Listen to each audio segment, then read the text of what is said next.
ja nii mina hakkasingi katsetama lihtsalt huvi pärast. Aga kuna ma nägin kohe, et see sobib mulle, kõigepealt kõige tähtsam olengi mina selle asja juures, et mulle peab see asi meeldima ja sobima, ja ma nägin, et ka õpilastele sobib, nii väiksematele kui suurematele. Ja see oli siis eelmisel õppeaastal juba.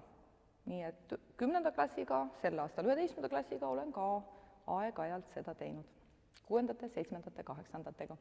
Vaikuse minutite harjutusi teen ma õpilastega pigem tunni alguses, kui nad tulevad klassi ja ma näen, et nad nagu vajaksid rahunemist ja keskendumist. No mõnikord olen teinud ka tunni keskel, kui ma näen, et asi kipub käest ära minema ja meil on ikkagi vaja lõpuni vastu pidada.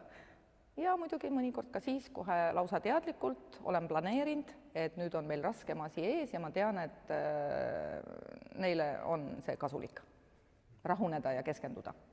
Kui natuke laiemalt võtta, siis see keskendumine on inimese elus igal eluetapil oluline, et ta saaks endaga hakkama, et ta oskaks teha valikuid, et ta suudaks fokusseerida oma tegevusi.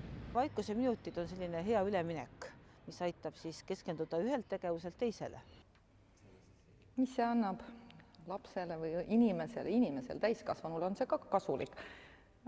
See annabki võimaluse välja tulla situatsioonist, mis ärritab või mingil määral pingetest välja tulla.